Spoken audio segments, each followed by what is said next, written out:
अस्सलाम वालेकुम व आदाब। क्या हाल है? आप सब ठीक हैं? अल्हम्दुलिल्लाह, आप सब की दुआओं से मैं भी ठीक हूँ।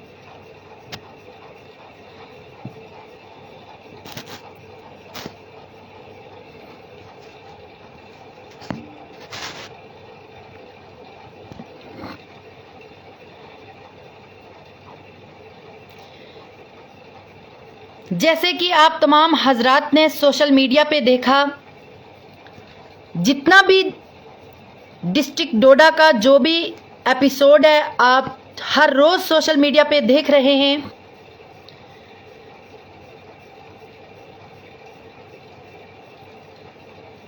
आप सब तमाम खबरें सोशल मीडिया पे देख रही हैं और हर रोज़ नई नई खबरें सामने आती हैं,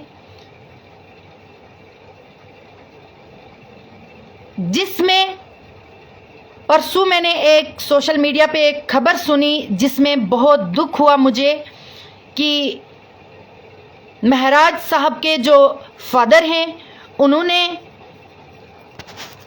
फ़ोन किया हुआ था एक बंदे को।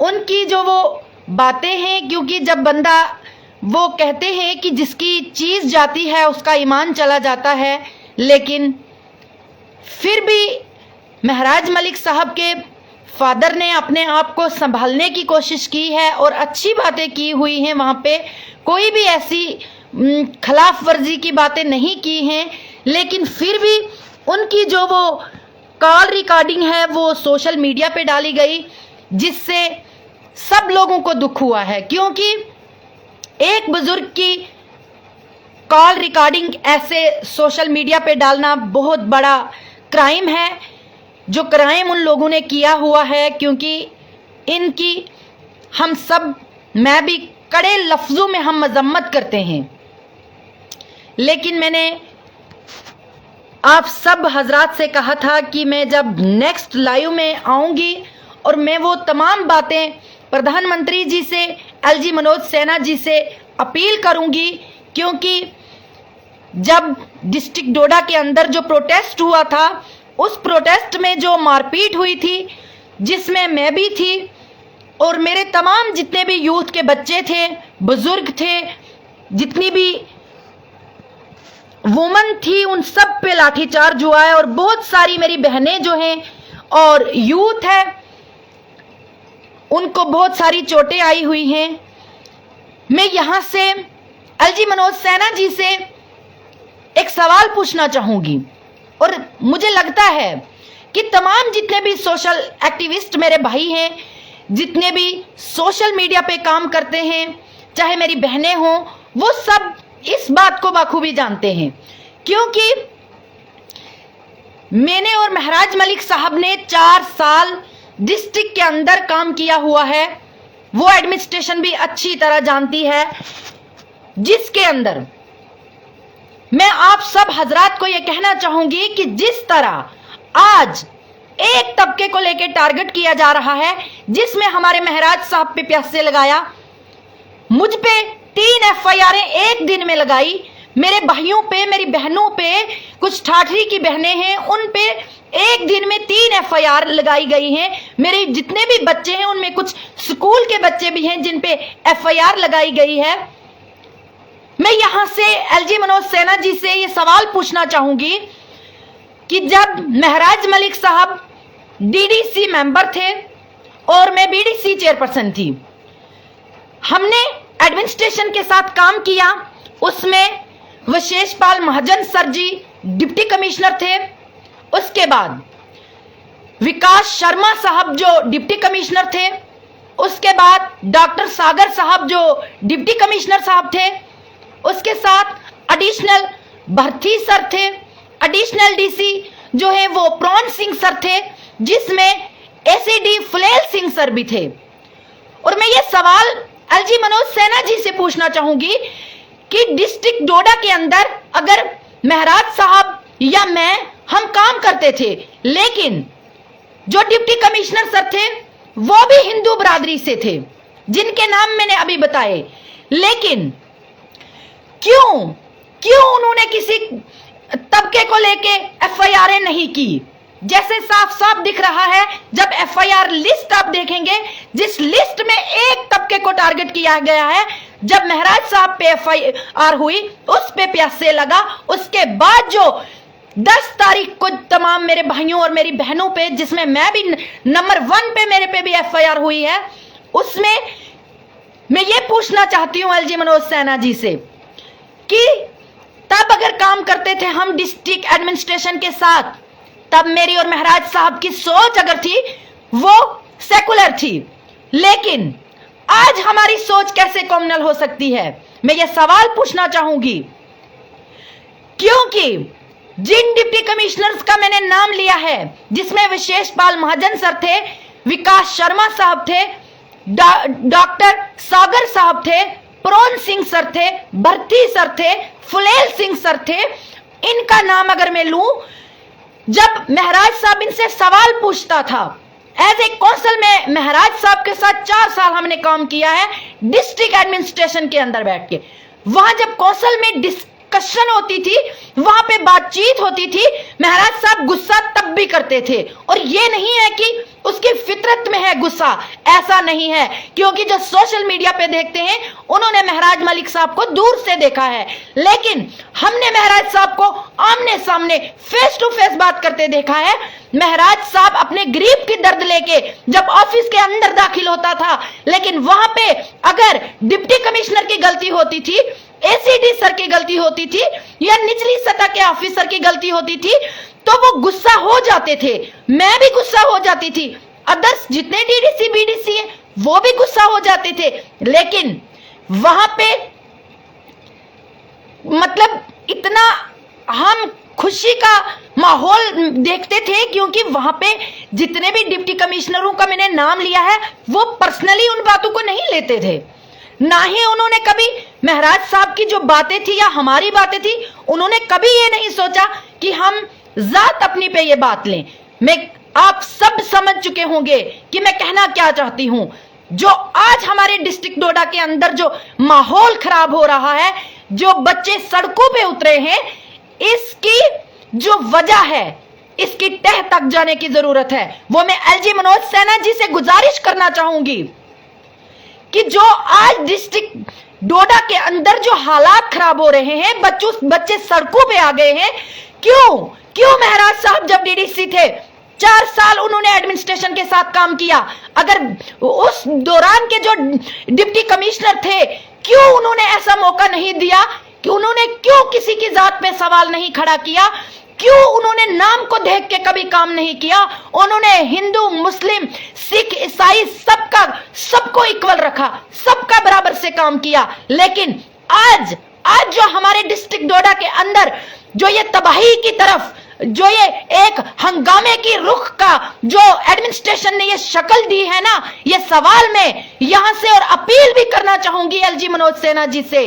कि एक जुडिशियल इंक्वायरी की टीम बनाई जाए, जो ये टीम चेक करे, क्योंकि एडमिनिस्ट्रेशन की तरफ से या पुलिस की तरफ से एफआईआर लगती है, हम पे महराज साहब पे पीएसए लगता है, और कहा यह जाता है कि यहाँ की जो आवाम है वो कानून को नहीं मानती। लेकिन मैं उनसे कहना चाहूंगी कि एफआईआर के अंदर जो भी आपने लिखा है, क्या ये सचमुच में ग्राउंड लेवल पे हुआ था?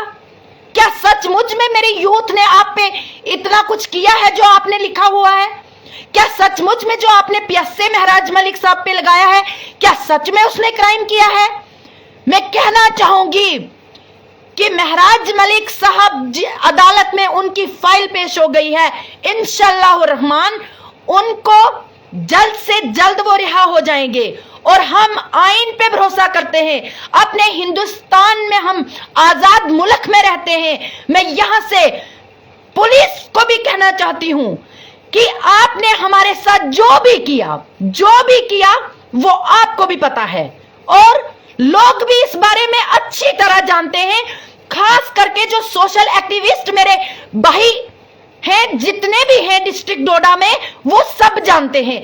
अगर कोई सोशल एक्टिविस्ट अब अपनी मजबूरियों को लेके चुप्पी साधे हुए हैं, उनसे मैं नहीं कहना चाहूंगी, लेकिन अदरवाइज बहुत सारे सोशल एक्टिविस्ट मेरे भाइयों को पता है कि मेरी यूथ के साथ क्या हुआ, वहां पे जितनी लेडीज प्रोटेस्ट ज्वाइन किया हुआ था उनके साथ क्या हुआ।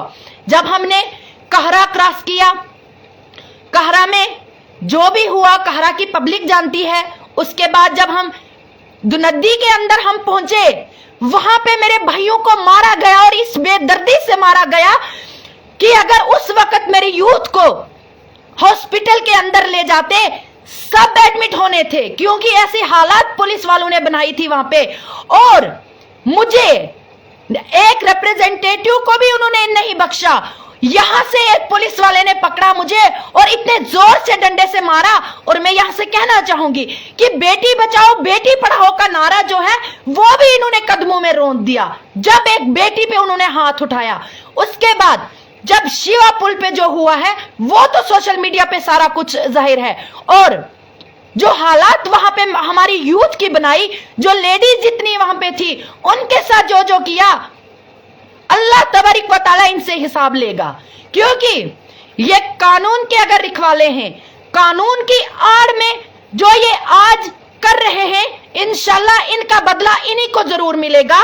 मैं अपने भाइयों से कहना चाहूंगी, तमाम जितने भी मेरे भाई फेसबुक पे मुझे देख रहे हैं, मैं उनसे कहना चाहूंगी कि महराज मलिक साहब के जितने भी फैन हैं, जितने भी उनको चाहने वाले हैं, उनको कानून को अपने हाथ में नहीं लेना। क्योंकि तमाम हमारी यूथ की वीडियोस भी हैं जिनमें उन्होंने कहा था कि हम कानून को अपने हाथ में नहीं लेंगे, एडमिनिस्ट्रेशन के आगे हाथ जोड़े कि हम पीसफुली प्रोटेस्ट करेंगे। उन्होंने पीसफुली प्रोटेस्ट किया, लेकिन फिर भी मेरे भाइयों को मारा, हम सबको मारा।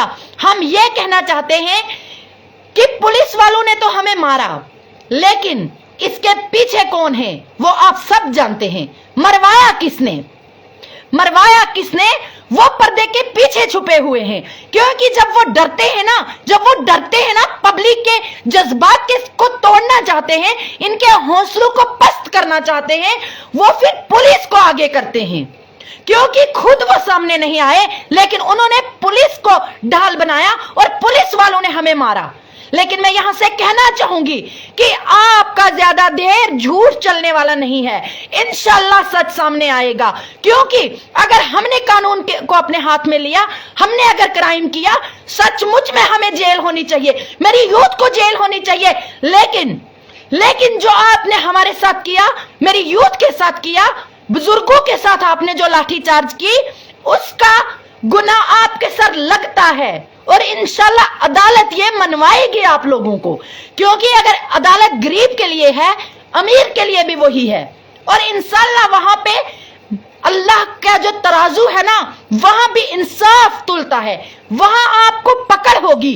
क्योंकि अगर आज आपकी चलती है ना, आप गरीब लोगों को सताते हैं, अल्लाह आपको सताएगा। मैं यहां से अपनी पब्लिक को कहना चाहती हूं कि इंशाल्लाह एक समय ऐसा आएगा कि हर तरफ सच्चाई होगी, हर तरफ ईमानदारी होगी।